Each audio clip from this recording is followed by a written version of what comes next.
What if you could make cardboard so waterproof and so durable that it could replace wood?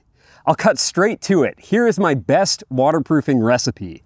Apply this with a brush and cardboard becomes as waterproof as a flat duck. If you want to know the purpose for each of these ingredients and how to make cardboard durable enough to make furniture and outdoor projects, that's what we'll get to next.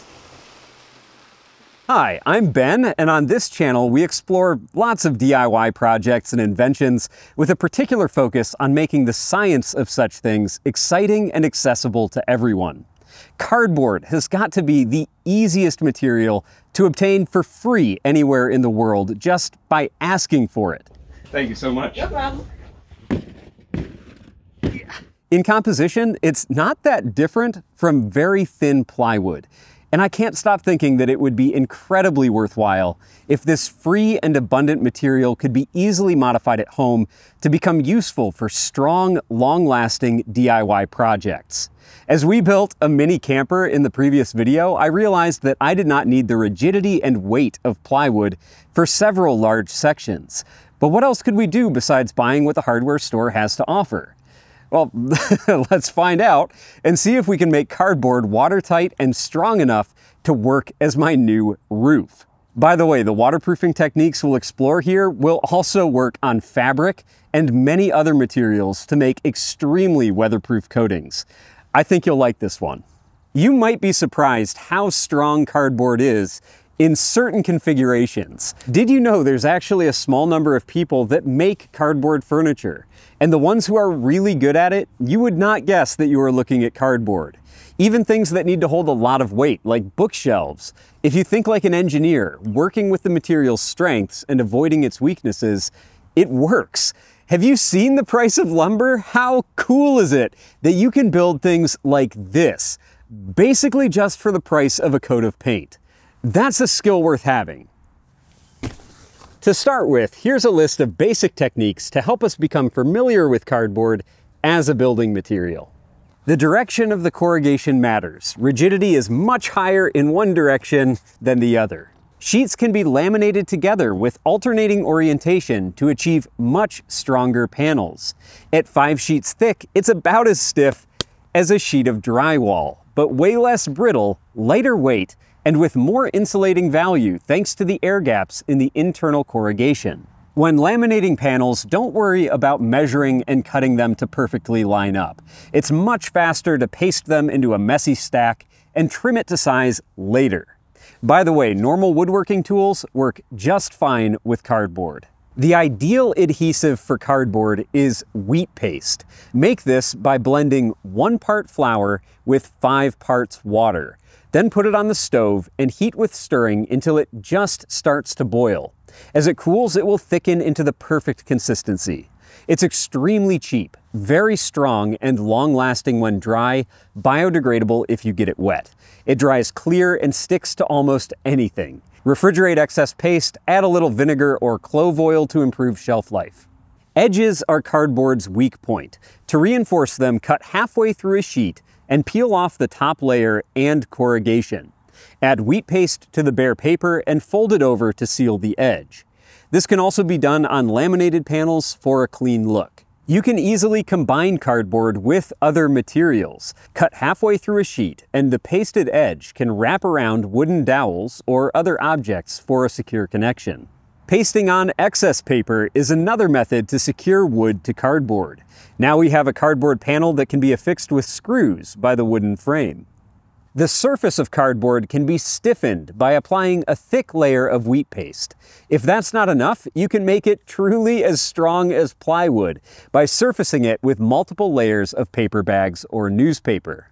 I know a bunch of you just checked out because you thought, that's just paper mache, a thing kids play with in art class. Well, so is pottery, and we wouldn't have civilization without it. Don't let what you've seen kids accomplish limit your imagination of what you could do as a full-grown adult. Seriously, a paper shell is strong enough that you can use cardboard to build a freaking chair with normal wood-like proportions.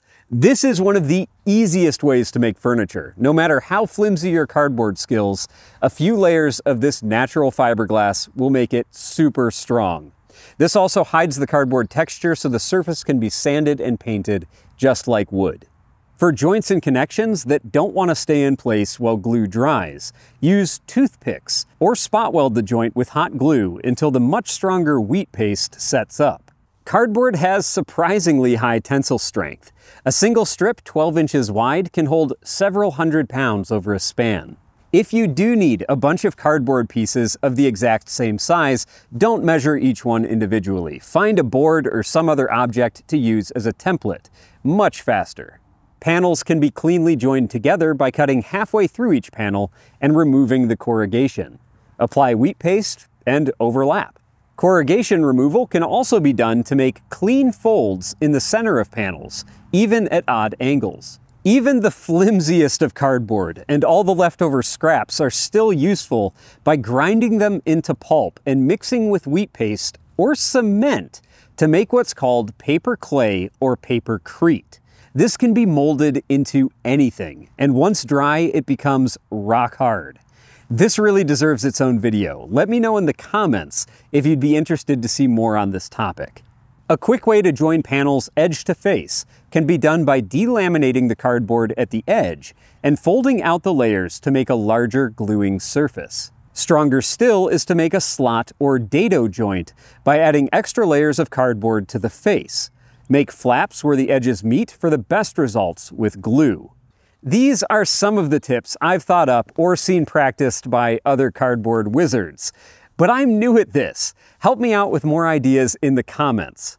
Now, this list of techniques is not to say that we should start building everything out of cardboard. I just want to remember cardboard as an option on the occasions that it might work. There is so much potential for indoor projects and furniture that could be made basically for free. That much has already been proven by cardboard furniture builders, and this very stool I'm sitting on, which I made from only cardboard, paper, and wheat paste. A remaining issue to solve is the question of water resistance. Cardboard gets super flimsy the moment it becomes wet. I experimented with so many different mixtures to find the best ways to improve the water resistance of cardboard. If you would like to help support the effort it takes to research this stuff and distill it down into a video, my Patreon link is in the description below.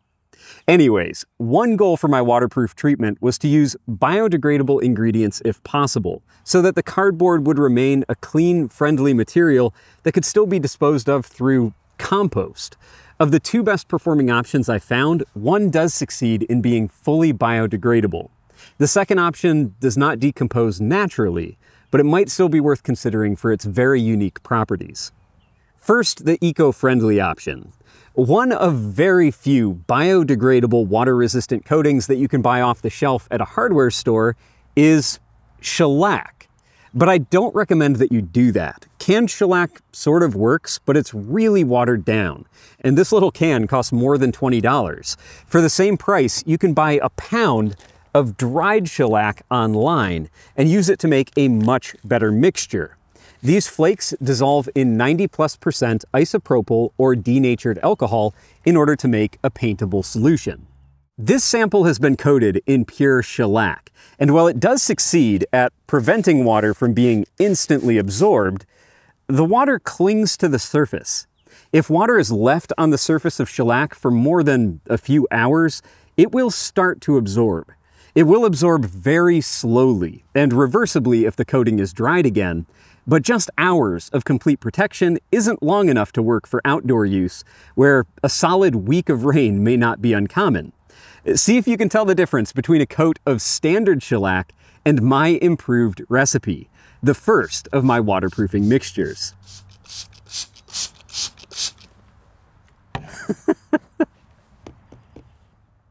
I think it's pretty clear where my solution has been applied. To make shellac hydrophobic so that water beads off of it is a little bit tricky, especially being limited to biodegradable ingredients. The special addition to this recipe is beeswax. Now, shellac is made into a liquid by dissolving it in alcohol. However, beeswax doesn't do that. Under normal conditions, it would just sit as a lump at the bottom of the alcohol. So we need to use a little science here. And a word of caution, making this recipe involves a fire hazard, and so it should only be done outdoors, away from open flames, and far from anything flammable. The recipe is 125 grams of dry shellac and 15 grams of beeswax per half liter of alcohol. I'm using 91% isopropyl alcohol from a local pharmacy, and this needs to be warmed gently on an electric hot plate to dissolve the shellac flakes and melt the wax. But caution is needed because alcohol is very flammable, especially when hot. You cannot use a gas burner for this, or the flames will cause the alcohol to catch on fire. You must use low heat on an electric burner outdoors and slowly stir the mixture until the wax and shellac have disappeared. Once done, the pot should be taken off the heat, and the trick is to continue stirring it as it cools down. The wax will not dissolve in the alcohol, but if stirred while cooling, it will form such tiny droplets that it may as well be dissolved. This is called an emulsion. The high concentration of the shellac helps the wax emulsion to remain stable because it thickens the alcohol and changes the density so that the wax neither sinks nor floats. The final paste wax is super easy to apply to any surface with a brush. The shellac soaks deep into the fibers of cardboard to provide excellent vapor protection, while the wax mainly stays behind at the surface, causing liquid water to bead off, rather than sitting where it might soak in. This is also really easy to apply to fabric, by either painting it on with a brush, or by pouring some into a bag to mix into the fabric by hand. This does cause the fabric to become fairly stiff, but the durability and effectiveness of this coating to resist water is incredible. Most waterproof treatments, if pushed hard enough, will still let the fabric absorb water eventually, but this makes cotton behave as if it were solid plastic. It completely refuses to absorb water.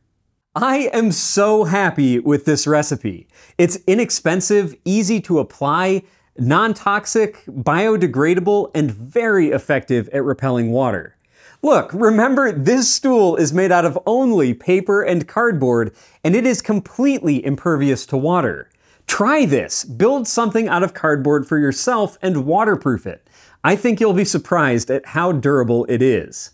Now, one question that still needs answering about this waterproofing layer is the long-term UV resistance when it's exposed to sunlight outdoors. But we'll come back to that after looking at my second waterproofing recipe. To remove your personal information from the internet, you really need someone to step in on your behalf, like Delete Me, my sponsor for this video. There are companies out there called data brokers who basically make money by collecting your private information and selling it to scammers, telemarketers, and anyone else that wants to know more about you. Legally, data brokers have to stop selling your information if you ask them to, but there are thousands of them. And you might spend 20 minutes on each site figuring out how to submit a takedown request. Delete Me scans the internet for you, digging up data brokers that have your information and submitting takedowns on your behalf. This list is just some of the sites they submitted takedowns for in the first few weeks that I used them. If you'd like to make it a lot harder on telemarketers, scammers, and identity thieves to get your information and that of those you care about, check out Delete Me. You can get a 20% discount on a US consumer plan by using my link, joindeleteme.com/Nighthawk, and using the code Nighthawk on checkout. I've been working on a side project which uses heat-sealable waterproof fabric. This is basically just a normal fabric that has been coated on one side with thermoplastic. By using an iron, you can melt this plastic layer together between two sheets to form an airtight seal. Ever since I discovered this fabric, I've wondered if it might be possible to apply this sort of plastic coating at home. And so that's the question which led to the development of my second cardboard waterproofing recipe. This is basically hot glue, which I've modified to melt at a lower temperature so that it's easier to apply without burning yourself. This does have one advantage over the previous recipe because it does not use a solvent like alcohol, which is wasted as soon as it evaporates. For this, we just apply heat and spread the coating onto the surface. It can be easily melted again to stick sheets together or to repair cracks or tears in the coating. So this recipe starts with several hot glue sticks and paraffin wax. One of the things I learned as I tried many different types of plastic to make waterproof coatings is that hot glue, which is more accurately called ethylene vinyl acetate or EVA, is sort of like the soap of plastics. Lots of different plastics are incompatible with each other. They just won't mix, like oil and water. But add a little soap and it works. Hot glue can mix with just about any type of plastic, wax, or oil, and even allow other incompatible types of plastic to mix with each other. It mixes very well with paraffin wax, and for this recipe, for every 100 grams of glue, I add 25 grams of paraffin and 20 milliliters of mineral oil. This lowers the melting point of the glue to about 130 Fahrenheit, which is hot, but not blisteringly so. Now you can also purchase low temperature hot glue, which can be used right off the shelf for this sort of waterproof treatment, but it's harder to find this in bulk and it's typically more expensive. This mixture is best applied with a putty knife, or in my case, a scrap piece of plastic cut from the lid of an old storage bin. I like to lay this on fairly thick at first to hit all the bare spots, and then reheat the coating to scrape off the excess. You only need a very thin layer for it to be completely waterproof and surprisingly durable. Even if you fold the cardboard multiple times, it still holds water, and damage is easy to repair with a little heat. Sadly, this coating is not biodegradable, but in my case, I don't actually throw away or compost the majority of my cardboard. It actually heats my barn. Hot glue doesn't contain any of the chemicals that make many plastics harmful to burn, like chlorine or fluorine. And so when it's time to dispose of this cardboard, I can simply use it as fuel. This recipe can also be used as a fabric treatment, which is applied in the same way as wax treatments. It's melted into the fabric with a hot iron. In this case, you just want to make sure to unfold the fabric before it cools, or it will glue itself together. With this recipe, you can not only make cardboard and fabric waterproof, but also airtight, if you apply enough of it to make a solid layer. Just like the earlier recipe with shellac, for long-term outdoor use, we'll need to think about UV-resistant additives. Now you can take the easy way out for this hot glue and paraffin coating. You can just purchase an anti-UV additive online sold for candle making. Sadly, I don't think those candle-making additives will work with shellac. And even if they do, the ingredients are kind of a mystery and unlikely to be biodegradable. The easiest UV-resistant additive that will work in both recipes is lamp black. This is the pigment which is used to make tires black, and you can purchase samples online or make it yourself by burning a vegetable oil candle under a metal tray. This is extremely effective at protecting coatings from UV damage, but unfortunately it also changes their color to dark black, and so they get much warmer in sunlight. Titanium dioxide also works and changes the color to white instead of black, but mineral pigments like this can be difficult to blend and will leave lumps in the coating unless you have professional paint making skills. The UV additive I've been experimenting with recently for waterproof coatings is a metal stearate. Stearic acid is a naturally water-repellent fatty acid which can be joined with various metals like calcium, aluminum, or zinc to form metal stearates. These are extremely water-repellent and mix easily into either of our waterproofing recipes. The metal stearates themselves are mildly UV-resistant as is, but as they slowly break down in sunlight, they form even more resistant metal oxides like the titanium dioxide pigment which is in paint, but without the need for difficult mixing procedures because these pigments form right in the coating at a microscopic scale. I recommend adding 1 or 2% by weight of a metal stearate to both of our waterproofing recipes for UV resistance. Aluminum, zinc, calcium, or magnesium stearates are all fine to use, and you can occasionally find these chemicals for sale online. Alternately, you can make them from very cheap and common chemicals, starting with 20 grams of stearic acid and 3 grams of lye, that is sodium hydroxide added to 100 milliliters of water and heated with stirring until the solution goes clear. Depending on what metal stearate you intend to make, dissolve one of the following on-screen quantities of ingredients into 50 milliliters of water, and then pour it into the stearic acid and lye solution. I find that calcium is the easiest metal stearate to make because it forms a waxy solid that gathers itself together into large flakes, as opposed to the other metals which form superfine powders that can be difficult to filter and collect. Once the metal stearate is dry, it's ready for our waterproofing mixtures. It should melt and combine just like the rest of the ingredients in both the shellac and hot glue recipes. Here are the final measurements for both mixtures. And that covers most of my current cardboard waterproofing knowledge. So let's put this to the test by adding some new shingles to the camper. First, I'll have to remove the old roof panel and add some ribs for extra support for the cardboard. The tiles are applied to the roof starting from the bottom, overlapping them so that water doesn't find its way in between. To hold the shingles on, I used extra wide plastic capped nails. If I used the hot glue coating to waterproof these, one advantage is that I could melt each layer of tiles to the next one, which would be extremely secure. But I think I'll stick with shellac for this test. Now, you might be wondering why I am putting a cardboard roof on my camper. Is it just a gimmick for the video? No. I not only want to test if cardboard will stand up to the elements, especially with my waterproof coatings, but I also want to test this for a completely different project that we have been working on for several years: radiative sky cooling coatings. These coatings are basically magic. They can become colder than the air around them by sending their heat directly into outer space by infrared radiation. It sounds impossible. It sounds like it violates the laws of physics. It doesn't. Check out my radiative cooling playlist where I explain this process in detail. There's scientific papers all over the place that have demonstrated the effect, and we ourselves have made coatings that can become several degrees colder than air temperature simply by facing a clear sky. Now, if cardboard stands up to the elements, as I hope it will on this roof, it would make an excellent substrate for extremely cheap, basically free, radiative cooling panels. Because cardboard already has internal corrugation, we could use the corrugation to pass air through those channels in this material, allowing it to become colder once it reaches the other side.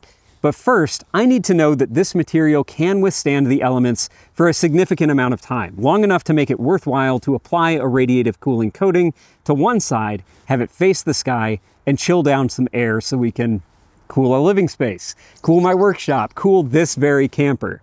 This is a long-term project that I've been going at for quite a while now, and I hope you all are as excited as I am to see the results of this test and find out if we can make radiative cooling not only accessible, but basically free. That would be awesome. So now to hold the shingles together, I'll apply a coat of wheat paste, which will also harden the surface before adding the waterproofing. I think I've made a mistake. In order to properly test this roof, I thought that it would be important to remove the plywood panel underneath. Otherwise, how would I know if it was leaking? The problem is, applying the wheat paste causes the cardboard to temporarily go soft, and with nothing behind it, it's sagging in between the wooden ribs. And I can't apply very much clamping pressure to hold the flaps down with nothing to support the wet cardboard from the back. I think that this is not the way to make a cardboard roof. If I were smarter, I would have joined all my sheets together into one seamless piece before tacking it onto the roof. But I just had to make it look like shingles. Well, now we get a chance to see some of the difficulty in working with cardboard. You have to think more carefully at the outset of your project about how it's going to behave than I did in this case. Well, this turned out a lot better than I thought it would. As the wheat paste dried, the cardboard tightened back up, and this surface is hard. I could probably stand on this without hurting it. The one area that needs a little bit more work is this front shingle, which lifted up as the wheat paste dried. And I didn't hold it down properly because I really wanted the nails to be high enough up to be covered by the shingle above it. That didn't really work out to make this front shingle lay as it should. So I'm gonna add a few extra nails along the front edge here, and I'll just cover those with an extra little piece of card paper and wheat paste, which will soak up the waterproofing later and keep this shingle held tight. Not every shingle is glued perfectly to the one below it because I didn't set a weight on all of them. But I think with the shellac coating, it creeps into the cardboard enough that as far as I can reach the brush into the gaps is about as far as water will go anyway. It's really good at causing the water to bead up so that it doesn't creep through small holes and imperfections. Obviously, time will be the real test for this, but the shellac coating only takes a few hours to dry, so we may as well start by doing a quick test with the hose.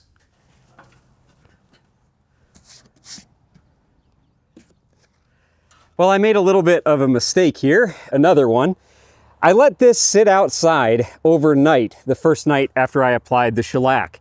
And it turns out that when you apply a really thick layer, it can take about 12 hours to cure. It was not fully cured by the time the sun set and the dew settled. And so the uncured shellac actually got quite a lot of water on it.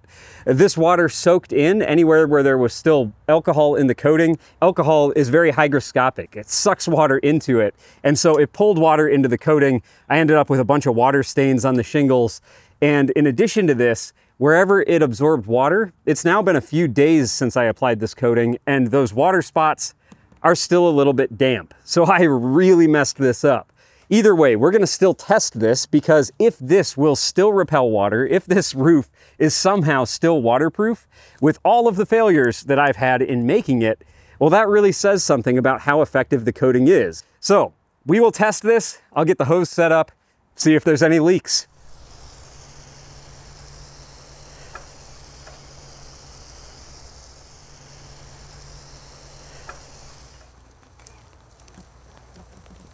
It looks pretty good so far.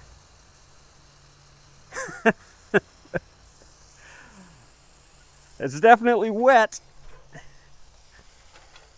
All right, let's go inside the camper and see what we can see.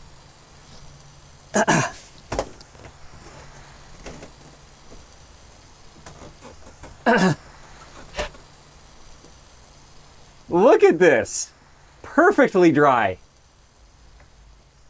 I thought we would see a wet spot. I thought that I maybe would have applied the coating badly enough that we would see some kind of obvious damp spot forming. But man, it looks pretty good.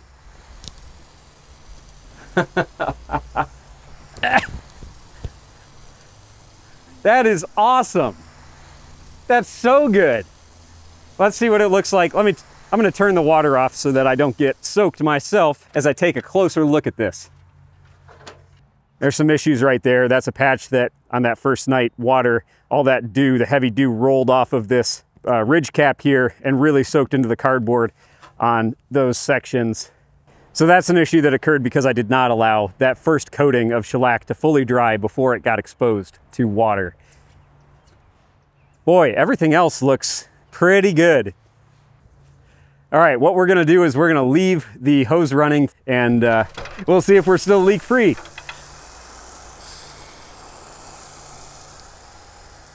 Oh, I am so happy with that.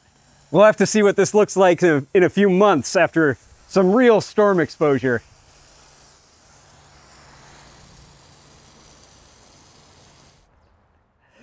And after about 15 minutes of water exposure, no spots of moisture on the inside. I think we are pretty safe in saying that this roof is, for the present, waterproof. We're gonna have to expose it to some actual genuine stormy weather and some long-term water exposure to really see how long this will last me. But for now, that's a pretty good test. So the camper roof somehow turned out to be both more difficult to figure out than I expected. I made several mistakes in its construction, but it's also much sturdier than I thought it would be. For now, it's watertight, and we'll check in on this again in the future. In the meantime, try using cardboard for new things. This was my first ever attempt at trying cardboard furniture, and it easily holds my weight.